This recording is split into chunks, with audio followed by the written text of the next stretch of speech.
Welcome to crack प्रथम। आज तारीख 10 सितंबर 2021 है और हमें प्रीलिम्स के लिए the Hindu and others news को डिस्कस करना। आज का जो हमारा टॉपिक होगा, पहला एक्सरसाइज जपड़ India ranking 2021 world largest carbon dioxide capturing plant के बारे में जानेंगे। पीपल और पैडी के बीच जो डील हुआ उसे हम देखेंगे और ब्रिक्स 2021।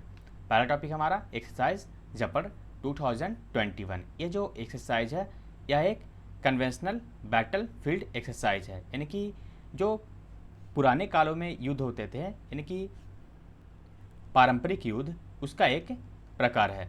तो इसमें जो है विभिन्न राष्ट्रों ने भाग लिया है, कुल मिलाकर 1 दर्जन से अधिक राष्ट्रों ने, और इसमें मुख्य रूप से यूरेशिया और साउथ एशिया के राष्ट्र भाग लिए हैं, जैसे कि बेलारूस, रूस, चाइना, पाकिस्तान, भारत आदि इसमें शामिल हुआ है। ये जो एक्सरसाइज है इसकी शुरुआत की गई थी 4 सितंबर 2021 को और यह 13 दिन तक चलेगा और 16 सितंबर 2021 को यह अभ्यास खत्म होगा। तो यह है एक्सरसाइज जपड़। नेक्स्ट टॉपिक हमारा है इंडिया रैंकिंग 2021, यानी कि नेशनल इंस्टीट्यूट रैंकिंग फ्रेमवर्क के नाम से जो जारी किया जाता है रिपोर्ट, उसे हम देखेंगे। ये जो एडिशन है वह 6ठा एडिशन है। ये जो NIRF रैंकिंग है इसे जारी किया गया था पहली बार 2015 में, और किसके द्वारा? मिनिस्ट्री ऑफ एजुकेशन के द्वारा इसे लॉन्च किया गया था। ये जो रैंकिंग दिया जाता है इसमें 5 पैरामीटर के आधार पर 12 क्षेत्रों में रैंकिंग दी जाती है। जो 5 पैरामीटर है वहाँ पे आप देखिए कौन कौन है। एक कॉलेज, यूनिवर्सिटी और उसके जो टीचिंग, लर्निंग और रिसोर्सेज होते हैं उसे ध्यान में रखा जाता है। दूसरा, वहाँ रिसर्च और प्रोफेशनल प्रैक्टिस कैसे होते हैं उसको भी इसके अलावा ग्रेजुएशन आउटकम्स, यानी कि जो ग्रेजुएशन कर चुके हैं उनमें से कितने को नौकरी मिली, ये सब आदि यहाँ पर ध्यान में रखे जाते हैं। इसके अलावा उसके आउटरीच और एक्सक्लूसिविटी उसको भी देखा था, और परसेप्शन, अनुभूति आदि इसमें ध्यान रखे जाते हैं। इन 5 पैरामीटर के आधार पर 12 क्षेत्रों में जो रैंकिंग दी जाती है वे 12 क्षेत्र हैं, जैसे कि ओवरऑल, यानी कि सारे यूनिवर्सिटीज़, कॉलेज इसमें शामिल किए जाते हैं ओवरऑल। दूसरा है यूनिवर्सिटी स्तर का। Third, engineering. इसके बाद management, pharmacy, college, medical, law, यहाँ पे आर्किटेक्चर, डेंटल और रिसर्च। अब यहाँ पे रैंकिंग जो दी जाती है, चलिए उसे देखते हैं। ओवरऑल में जो पहला रैंकिंग दिया गया है इंडियन इंस्टीट्यूट टेक्नोलॉजी मद्रास को, दूसरे पे है Indian institute of science Bengaluru, तीसरे पे IIT बॉम्बे, चौथे पे IIT दिल्ली और 5वें पे जो है IIT कानपुर है। यानी कि ओवरऑल यूनिवर्सिटीज़ और कॉलेजेस को देखें तो पहले नंबर पे कौन है? IIT टेक्नोलॉजी, ये जो मद्रास है। ये जो मद्रास है पिछले 3 वर्ष से टॉप पे है, यानी कि IIT मद्रास जो है पिछले 3 वर्ष से टॉप पर है। जबकि यूनिवर्सिटी रैंकिंग में हम देखें तो IIS जो है बेंगलोर वो पहले नंबर पे है, दूसरे नंबर पर JNU है और तीसरे पे है BHU। इंजीनियरिंग कैटेगरी में देखें तो पहले नंबर पे यहाँ पर मद्रास है। आपने यहाँ पे देखा ओवरऑल में भी मद्रास है पहले नंबर पे और इंजीनियरिंग कैटेगरी में भी मद्रास है, जबकि IIT दिल्ली दूसरे नंबर पे और IIT बॉम्बे तीसरे नंबर पे इंजीनियरिंग कैटेगरी में। मैनेजमेंट में देखें तो IIM अहमदाबाद पहला नंबर पे और दूसरे नंबर पे IIM बेंगलोर है। फार्मेसी में जामिया हमदर्द नई दिल्ली का पहला नंबर पे, जबकि कॉलेज में देखें तो उसमें टॉप पे दिल्ली यूनिवर्सिटी के 2 कॉलेज है, पहले मिरांडा हाउस और दूसरा है लेडी श्री राम कॉलेज। जबकि मेडिकल में एम्स जो दिल्ली है वो पहले नंबर पे है। लॉ में देखें तो national school of India university जो कि बेंगलुरु में पहले नंबर पे है और नेशनल लॉ यूनिवर्सिटी दिल्ली का दूसरे नंबर पे, जबकि तेलंगाना का नलसार यूनिवर्सिटी जो है तीसरे नंबर पे है। तो यह है रैंकिंग से संबंधित। नेक्स्ट टॉपिक हमारा है world largest carbon dioxide capturing plant के बारे में, यानी कि विश्व का सबसे बड़ा एक कार्बन डाइऑक्साइड कैप्चरिंग प्लांट बनाया गया। कहाँ पे? यह आइसलैंड में बनाया गया है। इसे बनाने के लिए 2 कंपनियों ने यहाँ पर हाथ मिलाया, जैसे कि एक स्यूज की स्टार्टअप कंपनी है क्लाइमबर्ग AG और आइसलैंड की आइसलैंड कार्बफिक्स, जो कि इन दोनों ने यहाँ पर आइसलैंड में इस प्लांट को स्थापित किया है। इस प्लांट के माध्यम से एक वर्ष में 4000 टन जो कार्बन डाइऑक्साइड है उसे कैप्चर किया जाएगा इस प्लांट के माध्यम से। आप यहाँ पे उसकी तस्वीर देख सकते हैं।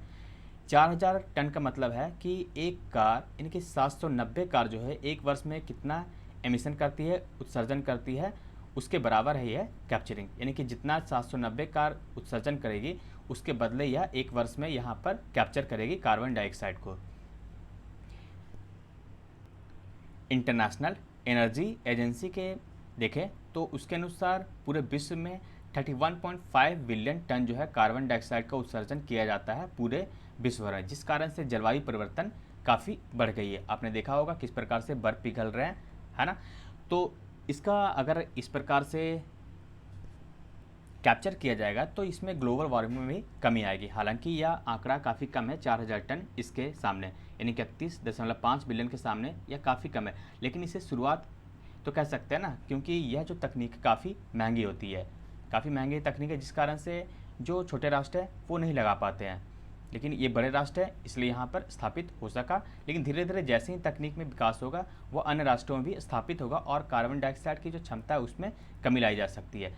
अब ये जो कार्बन डाइऑक्साइड कैप्चर करेंगे उसका करेंगे क्या, है ना, ये भी तो सवाल है ना। तो इसको क्या किया जाएगा, ये जो कार्बन डाइऑक्साइड को आइसोलेट किया जाएगा यानी कि वायुमंडल पर्यावरण से, तो उसे क्या किया जाएगा, इसे वाटर में मिक्स करके इसे अंडरग्राउंड में डंप किया जाएगा, यानी कि जल के साथ मिला करके इसे अंडरग्राउंड में डंप किया जाएगा, जो धीरे धीरे यह चट्टान का रूप धारण कर लेगा। इसके अलावा यह खनिज का भी रूप धारण करेगा जिसका बाद में यूज किया जा सकता है। तो यह काफ़ी अच्छी तकनीक है। नेक्स्ट टॉपिक हमारा पेपल और पैडी के बीच डील से संबंधित। दरअसल अमेरिकन कंपनी है payment company PayPal, Jack Dorsey की कंपनी है। इसके अलावा एक जापानीज कंपनी है पैडी। यहाँ पे देखिए पेपल जो कि अमेरिकन कंपनी और पैडी जो है जापानीज कंपनी है। अभी क्या हुआ कि पेपल के द्वारा पैडी को खरीद लिया गया है 2.7 बिलियन डॉलर में, यानी कि इन दोनों के बीच एक समझौता हुआ है। अब पेपल जो है पैडी को यहाँ पर खरीद लिया है। तो ये जो पैडी है इसकी टेक्नोलॉजी काफ़ी इंपॉर्टेंट रखती है, क्योंकि ये जो टेक्नोलॉजी है यानी कि जो काम करती है, अभी आपने देखा होगा, अभी आप जो भी सामान ऑर्डर करते हैं अमेज़न, फ्लिपकार्ट आदि पे, आप पेमेंट करते हैं उसके बाद आपको रिसीव होता है ना। या फिर छोटे छोटे है जैसे कि ईएमआई होता है ना। तो यानी कि तो ये काम कैसे करते हैं, बाय नाउ पे लेटर, यानी कि ये जो है पैडी, पेपल नहीं, अब इसे पैडी के रखें।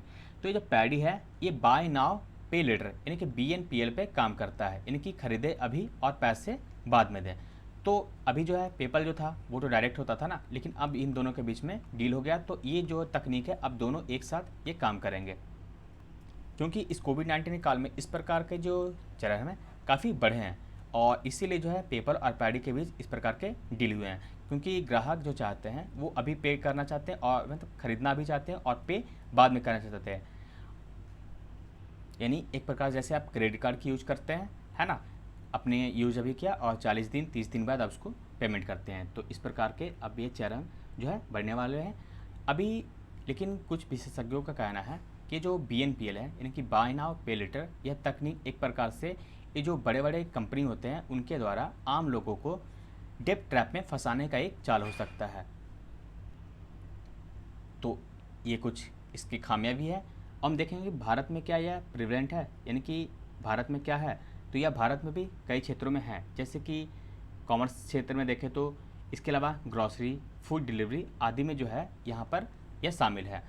कुछ कंपनियाँ जो है पे यू रन, लेजी पे, सिंपल, जेस्ट मनी, अमेजन पे, पेटीएम पोस्टपेड आदि जो है इसी माध्यम से कार्य कर रही है।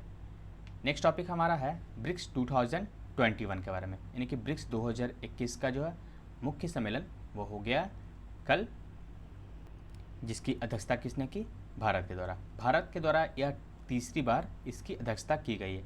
इससे पहले वर्ष 2012 में नई दिल्ली में और 2016 में गोवा में किया गया था। इस पर का जो थीम रखा गया है यहाँ पे देखिए, BRICS at 15 India BRICS cooperation for intra BRICS cooperation for continuity consolidation and consensus, यानी कि निरंतरता, समेकन और सहमति के लिए अंतर ब्रिक्स सहयोग। ये जो ब्रिक्स सम्मेलन है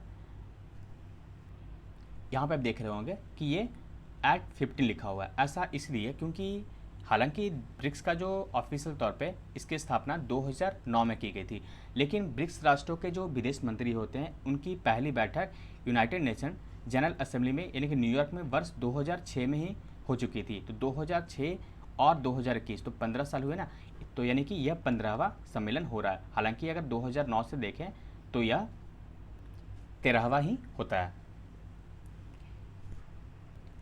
ब्रिक्स से संबंधित कई वीडियो हमने बना रखा है। इससे पहले 6 सितंबर का जो वीडियो है उसमें भी आप देख सकते हैं, डिटेल से इससे संबंधित डिस्कस किया गया है। इस बार जो इंडिया के द्वारा चेयर किया गया है उस पर 3 पिलर पे फोकस किया गया है, जैसे कि political and security, economic and financial, culture and people to people connect के संबंधित। यहाँ पर मुख्य रूप से जो जोर दिए गए हैं, यहाँ पे देख सकते हैं सबसे ज़्यादा अफगानिस्तान में जो सिचुएशन है उस पर जोर दिया गया है। यहाँ पे एक और फैक्ट है कि भारतीय प्रधानमंत्री जो नरेंद्र मोदी हैं उन्होंने 2 सम्मेलन को यहाँ पर अध्यक्षता की है, जैसे कि पहला जो है 2016 में उन्होंने गोवा में किया था और तीसरा जो है अभी ये कर रहे हैं जो कि वर्चुअल हो रहा है। तो इस वीडियो में बस इतना ही। Thank you for watching crack प्रथम।